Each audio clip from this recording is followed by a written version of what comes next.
ৰঙিয়াৰ গুৰকুচিত দিন দুপৰতে চুৰি কাৰ্য ওচৰ চুবুৰীয়াৰ ঘৰত লুটপাট চলালে স্বামী স্ত্ৰীয়ে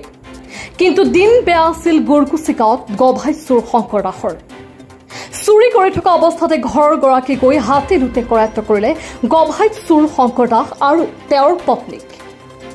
ঘটনাৰ বিৱৰণী অনুসৰি দেওবাৰে দিনৰ ভাগত কোনো নথকাৰ অৱস্থাত ৰেল বিভাগৰ কৰ্মচাৰী তথা গুৰকুচি গাঁৱৰ নিবাসী অৰূপ ৰাজবংশীৰ ঘৰত চুৰি কৰি থকা অৱস্থাত ৰাইজৰ সহযোগত ঘৰৰ গৰাকীয়ে হাতে লুটে আটক কৰি আৰক্ষীক গতাই দিয়ে আমাৰ ওচৰত ঘৰৰ গৰাকীৰ কিছু মন্তব্য আছে শুনাই ল'ব বিচাৰিছো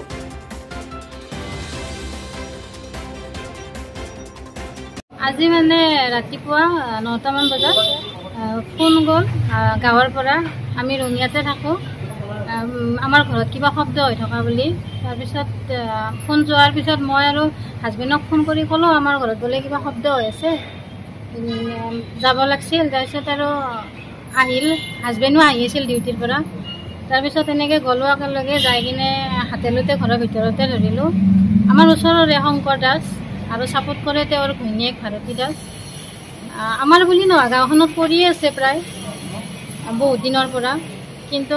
এইবাৰ আমাৰ ঘৰতো মানে মানুহ নথকা সুযোগ লৈ কিনে গোটেই গড্ৰেজৰ তলা ভাঙি নামঘৰৰ পইচা গড্ৰেজৰ লকাৰ গোটেই আৰু বাচন গোটেইখিনি বস্তুৱে নাই প্ৰথমতে আমি তাকহে ধৰি কিনে চালোঁ তাৰপিছত ঘৰৰ বস্তু চেক কৰোঁতে আৰু গোটেইখিনিয়ে নাই বস্তু সেইকাৰণে এখন দাখিল কৰিলোঁ হাতেলতে ধৰা গ'ল গাঁৱৰ মানুহ আহিল আমাৰ গাঁওবুঢ়াও আহিল আহি এনেকৈ জনালোঁ পুলিচক গতাই দিলোঁ মানে হাতেলতে ধৰিলোঁ তাক শংকৰ দাসক ধৰি কিনে গাঁৱৰ মানুহ আহিল কৰিয়ে আছে প্ৰায় চোৰ পৰহিও আমাৰ ঘৰৰ পৰা কিবা মোনাত লৈ গৈছে দুগিৰিয়েক ধুনীয়াকৈ